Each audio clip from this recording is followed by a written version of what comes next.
जोहरी मुआहदे से ईरान की दस्तबरदारी, यूरोपीय यूनियन वज़राए खारजा का इजलास। यूरोपियन वज़राए खारजा का सिफारती कोशिशें तेज करने पर इत्तफाक। वज़ीर बराए खारजा उमूर जोसेफ बोरेल का कहना है मुआहदे को बरकरार रखने के लिए ईरान को अपने वादों की पासदारी करना होगी।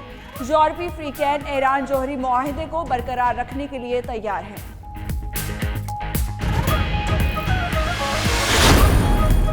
अमेरिका ने ईरान पर मजीद इक़्तिसादी पाबंदियां लगा दी। पाबंदियां ईरान की 8 शख्सियात और कई कंपनीज पर लगाई गईं।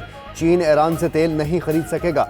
अमरीकी वज़ीर ख़जाना स्टीवन मनोचिन का कहना है ईरान पर पाबंदियां मशरिक़ वस्ता में तखरीबी कार्रवाइयों में मुलव्वस होने पर लगाईं।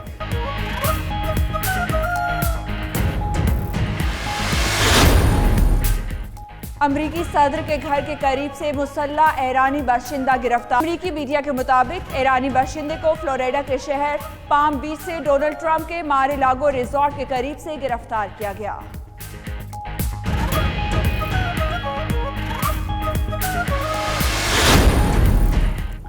अमेरिका का इराक से अभी अपनी फौजें निकालने से साफ इनकार। तर्जुमान अमरीकी महकमा खारजा मॉर्गन ऑर्टेगस का कहना है इराक के साथ स्ट्रेटेजिक शराकतदारी पर दोबारा बातचीत के लिए तैयार हैं, लेकिन फौजी इनखला पर बात नहीं होगी। इराक में अमरीकी फ़ौज की तैनाती मौजू है। अमरीका खुद मुख्तार, तरक्की याफ्ता और मुस्तहकम इराक से दोस्ती और शराकतदारी चाहता है।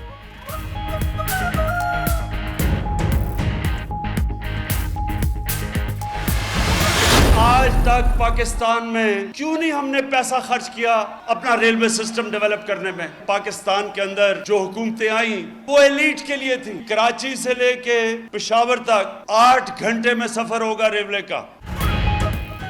माजी की हुकूमतें अशराफिया को फायदा पहुंचाती रही।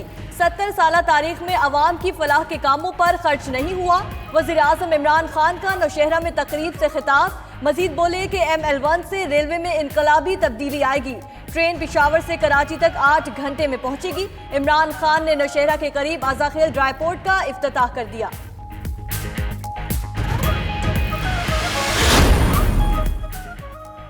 पंजाब के बेशतर मैदानी इलाकों में धुंध की लहर बरकरार। हद निगाह कम होने से मोटरवे M5 को मुल्तान से जलालपुर पीरवाला तक ट्रैफिक के लिए बंद कर दिया गया। चीचावतनी, मियां चन्नू, खानेवाल, मुल्तान, बस्ती मलूक, लोधरा, बहावलपुर में भी धुंध छा गई।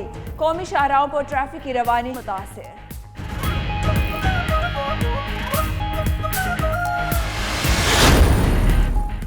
कराची समेत सिंध में CNG का बहरान। ट्रांसपोर्ट इत्तेहाद ने मामले पर आज इजलास बुला लिया। CNG एसोसिएशन के नुमाइंदे भी शरीक होंगे।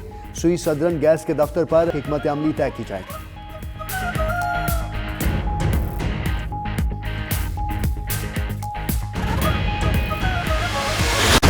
काबूस बिन सईद तवील अरसे से अलील थे। सुल्तान काबूस ओमान के गैर जानिबदार खारजा पॉलिसी के हवाले से मशहूर थे। उनके दौर में ओमान ने तरक्की की मंजिलें तय की।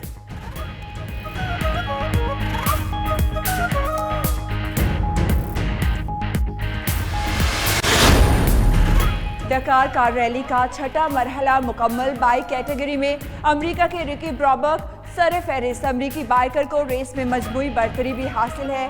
कार कैटेगरी में स्टीफन पिट हॉन्सल ने छठा मरहला अपने नाम किया। उधर बाइक खराब होने पर अर्जेंटाइन के केविन बेनावेडेस फूट फूट कर रो पड़े।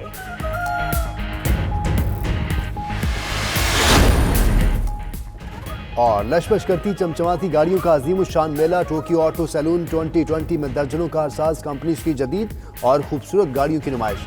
शुरका रंग बिरंगी कारें और मोटर बाइक्स में खोकर रह गए।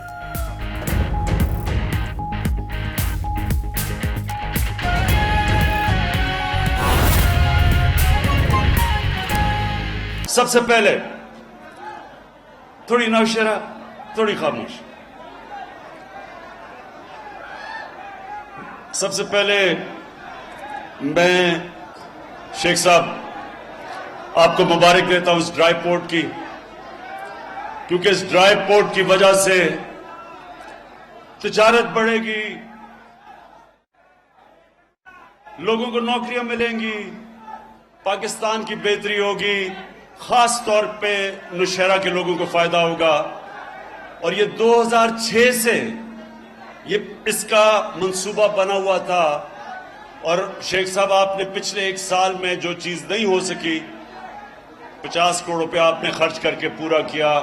मैं आपको इसकी मुबारक भी देता हूं, खराज तहसीन पेश करता हूं।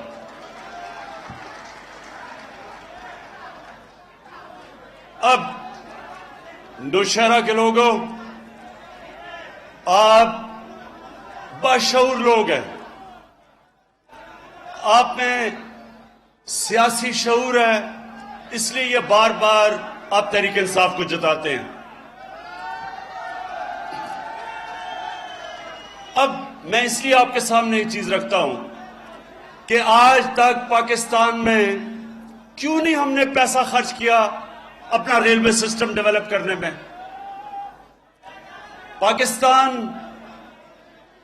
वो मुल्क था जिसको एक जबरदस्त अंग्रेज रेलवे सिस्टम छोड़ के गया, लेकिन हमारी 70 साल तारीख में हमने कभी रेलवे के ऊपर पैसा नहीं खर्च किया, बल्कि सारी दुनिया के अंदर रेलवे की पटरियां बनती गई, रेलवे फैलता गया, और पाकिस्तान में जो अंग्रेज छोड़ के गया था शेख साहब, उससे भी कम हो गया।